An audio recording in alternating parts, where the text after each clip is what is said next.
এটা হচ্ছে একটা 3^4 ডিজাইন, যেখানে আমি দুইটা ট্রিটমেন্ট এফেক্ট দ্বারা কনফার্ম করেছি। সো আমার লেআউটটা হচ্ছে এরকম। তো আমি এখন দেখাবো যে এই লেআউটটা আসলে কীভাবে খুবই সহজে বের করা যায়। খুবই সহজ মানে খুবই সহজ, আমার কোনো চিন্তাই করা লাগতেছে না বলতে গেলে।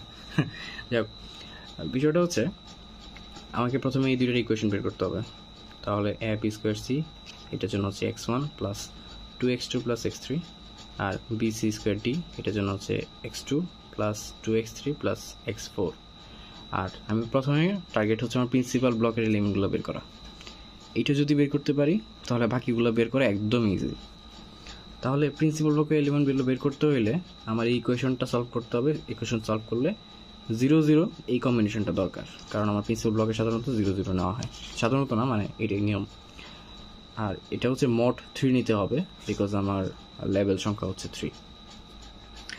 তাহলে আমি বিভিন্ন কম্বিনেশন ট্রাই করে ইন্ডিপেন্ডেন্ট দুইটা কম্বিনেশন পাইলাম। সেগুলো হচ্ছে 1 0 2 2 আর 0 1 1 0, সরি 0 1 1 0 এরকম। এর ইন্ডিপেন্ডেন্ট মানে কি? ইন্ডিপেন্ডেন্ট মানে হচ্ছে এই 1 0 2 2কে আমি যদি এইটা দিয়ে এবার যোগ করি তাহলে এই এলিমেন্ট এইটা আসবে না, এই ট্রিটমেন্ট কম্বিনেশনটা আসবে না। আসে না, 2কে 2 দিয়ে যোগ করলে হচ্ছে 1 আসবে, সো এটা আসতেছে না। সো এই দুটো হচ্ছে ইন্ডিপেন্ডেন্ট। তাহলে এখন আমার কাজ কি? আমার কাজ হচ্ছে কেন আমি দুইটা বের করলাম।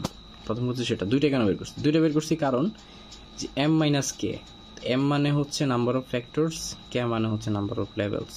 তাহলে 4 - 2 = 2। 2 মানে হচ্ছে আমার দুইটা ইন্ডিপেন্ডেন্ট ট্রিটমেন্ট কম্বিনেশন সামহাউ খুঁজে বের করতে হবে, যেগুলোকে পরবর্তীতে আমি এই y1 এর জায়গাতে এবং y2 এর জায়গাতে বসাবো। বসিয়ে এই বিভিন্ন ল্যামডা কম্বিনেশনের জন্য আমি ওই উপাদানগুলো পাবো, মানে এই ভ্যালুগুলো পাবো।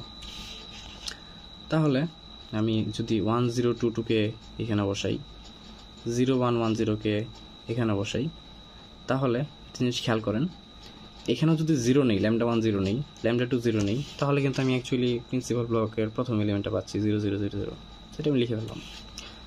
তারপরে আমি যদি এইটাকে 1 নেই, এটাকে 0 নেই, তাহলে আমি পাবো অ্যাকচুয়ালি যেটা ছিল y1 এর যেটা ছিল সেটাই, তারপর 1 0 2 2, তো আমি লিখলাম 1 0 2 2। এবার খেয়াল করেন, আমি যদি এইটাকে 0 লিখি, এইটাকে 1 লিখি, তাহলে আমি অ্যাকচুয়ালি y2টা পাবো। y2তে কি আছে? 0 1 1 0। আমি 0 1 1 0 লিখছি হচ্ছে এখানে 0 1 1 0। কথা হচ্ছে কেন তাহলে মাঝখানে এই জায়গাটা কি হলো? আমি এখানে আমার লেখার সুবিধার জন্য এখানে যে ল্যামডা 1 ল্যামডা 2 এর যে কম্বিনেশনগুলো থাকবে সেইগুলোকে আমি সাইডে পেন্সিল দিয়ে লিখে নিব, বা পেন্সিল দিয়ে বা কোনো কিছু দিয়ে রাফ করে লিখে নিব, যেখানে 0 1 2 0 1 2, এভাবে 0 1 2 9টা, যেহেতু এলিমেন্ট 9টা থাকবে ব্লকে। সিমিলারলি 0 0 0 1 1 1 2 2 2, এইভাবে হচ্ছে আমি আসলে এই ট্রিটমেন্ট কম্বিনেশনগুলোকে লিখে, সরি ট্রিটমেন্ট না, ল্যামডার কম্বিনেশনগুলোকে এখানে পাশে লিখে ফেলছি। তারপরে যে কম্বিনেশনের জন্য যেগুলো থাকবে সেগুলোকে আমি পাশে পাশে লিখতেছি। এখন কথা হচ্ছে আমি এইগুলোই শুধুমাত্র, মানে ওই জায়গাটা ওখানেই শেষ, আমার অ্যাকচুয়ালি ওই ইকুয়েশন দরকারই নেই, আমি ইকুয়েশনটা ছাড়াই কাজ করছি। আমি জাস্ট জেনে নিছি যে আমার আসলে কয়টা বের করতে হবে, তো ওইটা বের করে ওইটা জেনে নিছি হচ্ছে এইটার মাধ্যমে। এবার আমি তাহলে এটাও জানি, এটা জানি, আর এটা জানি। এখন বাকিগুলো কীভাবে বের করব? দেখেন, আমার 2 0 কম্বিনেশনটা কীভাবে পাবো জানেন? এটাকে 2 দিয়ে মাল্টিপ্লাই করে আমি 2 0 1 1 পাবো, কারণ জাস্ট এটা মাল্টিপ্লাই।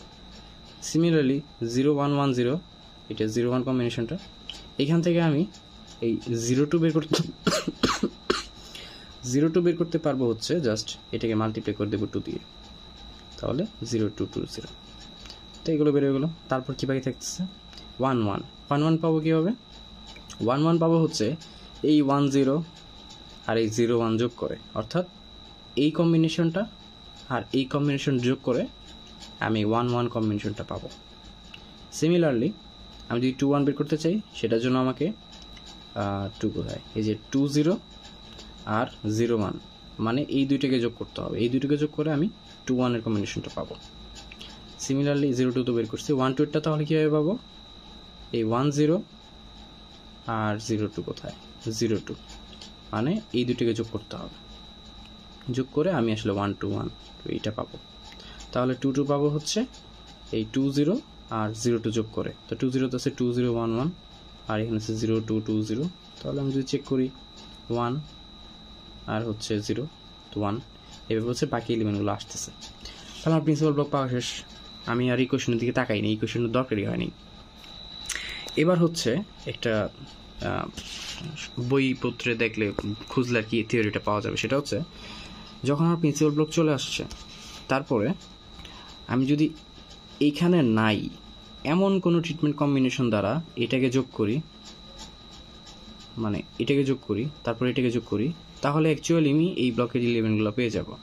তারপর এই এলিমেন্টগুলো পাওয়ার জন্য এই প্রথমটাকে প্রিন্সিপালটাকে এমন একটা এলিমেন্ট দ্বারা যোগ করতে হবে যেটা এইটা আর এবং এইটা প্রথম ব্লক এবং দ্বিতীয় ব্লকের কোথাও নাই, তখন আমি থার্ড ব্লকটা পেয়ে যাচ্ছি। সিমিলারলি ফোর্থ ব্লকের জন্য এমন একটা এলিমেন্ট দিয়ে যোগ করতে হবে প্রিন্সিপাল ব্লককে যেটাই তিনটাতে আসে নাই। কথা হচ্ছে আমি কি বারবার চেক করবো আসে কি আসে নাই? না, আমি একটা মানে কম্বিনেশন ফলো করব। সেটা হচ্ছে এই যে বাইনারি যোগ যেরকম করে সেরকম অনেকটা আমি 0001 নিচ্ছি ফার্স্টে, দেন এটা দিয়ে যোগ করতেছি, যোগ করে বের করে ফেললাম সবগুলোকে। তারপর একটা 002 এইটাকে এটা দিয়ে যোগ করতেছি, আবার 0002 এটা দিয়ে এটাকে যোগ করতেছি, 000 এটা 2 এটা দিয়ে 2011কে যোগ করতেছি। অর্থাৎ আমি অ্যাকচুয়ালি এই ভ্যালুগুলোকেই ব্যবহার করতেছি, এই 001 0002 এইটাকে দিয়ে এটা যোগ করে, এটাকে দিয়ে এটা যোগ করে, এটাকে দিয়ে এটা যোগ করে অ্যাকচুয়ালি আমি করসপন্ডিং এই ভ্যালুগুলো পেয়ে যাচ্ছি। তাহলে এই প্রথম রোটাই তাহলে আমার মেইন জিনিস। তো প্রথম রোটা আমি কীভাবে বের করবো? সেটার জন্য এই যে 0002 এর পরে হচ্ছে এক ঘর করে আগাবে, তাহলে 0010, তারপর 11 12 20 21 22। তাহলে আমার যেহেতু 9টা লাগবে, সো আমার এই 22 পর্যন্ত গিয়েই শেষ হয়ে যাচ্ছে। এই জিনিসটা করলে বিষয়টা হচ্ছে আমাকে বারবার আর এখানে গিয়ে চেক করতে হচ্ছে না যে আমার কম্বিনেশনটা আসতেছে কিনা। যেমন আমি যখন 0010 পাইলাম, আমি কিন্তু জানি না অ্যাকচুয়ালি এটা কোন মানে 12 কিনা, আমি জাস্ট চেক করছি গিয়ে 0010কে এখানে বসাইছি। তো 0010 মানে হচ্ছে 001, তার মানে উপরে হচ্ছে 1 থাকতেছে, আর 010 হচ্ছে 010, তার নিচে 2 থাকতেছে, তাহলে 12 এই কম্বিনেশনটা আমি পাইছি এই ব্লকে। এভাবে হচ্ছে অন্যগুলো সবগুলা এলিমেন্ট আমি পেয়ে যাচ্ছি। আর মজার বিষয় হচ্ছে এটা করার কারণে আমার যে কী পরিমাণ সময় বাঁচতেছে এটা বলার বাইরে। সো এরকম বড় কোনো ডিজাইন থাকলে এভাবে হচ্ছে কাজটা করা যায়।